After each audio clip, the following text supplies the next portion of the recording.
মক্কার তরুণ ছাগল পালতো মুশরিকের বিশ্বনবী আর আবু বকর রাদিয়াল্লাহু তাআলা আনহু একবার গেলেন, যে দেখে এই তরুণ দাঁড়ায় আছে। বিশ্বনবী বলেন, আমি খুব ক্ষুধার্ত, তোমার কাছে কি দুধ আছে ছাগলের?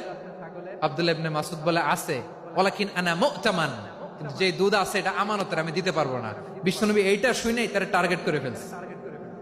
আনা মুতামান, দুধ আছে কিন্তু এটা আমার মালিকের, আমি তো দরদ দেখায় আমার মালিকের দুধ আপনি পথিক, আপনারে দিতে পারি না। বিশ্বনবী টার্গেট করে ফেলছেন, এরে আমার কাজে লাগাইতে হবে।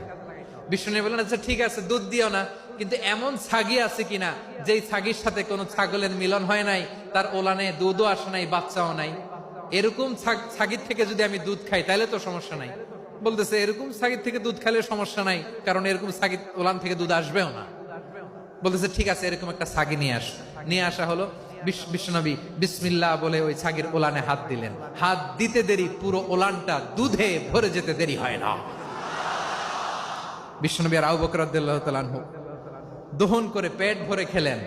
এই দৃশ্য আব্দুল্লাহ ইবনে মাসউদের হৃদয়ে দাগ কাটলো। এই মুআজিজা দেখে তিনি বললেন, আশহাদু আল্লা ইলাহা ইল্লাল্লাহ ওয়া আশহাদু আন্না মুহাম্মাদুর রাসূলুল্লাহ।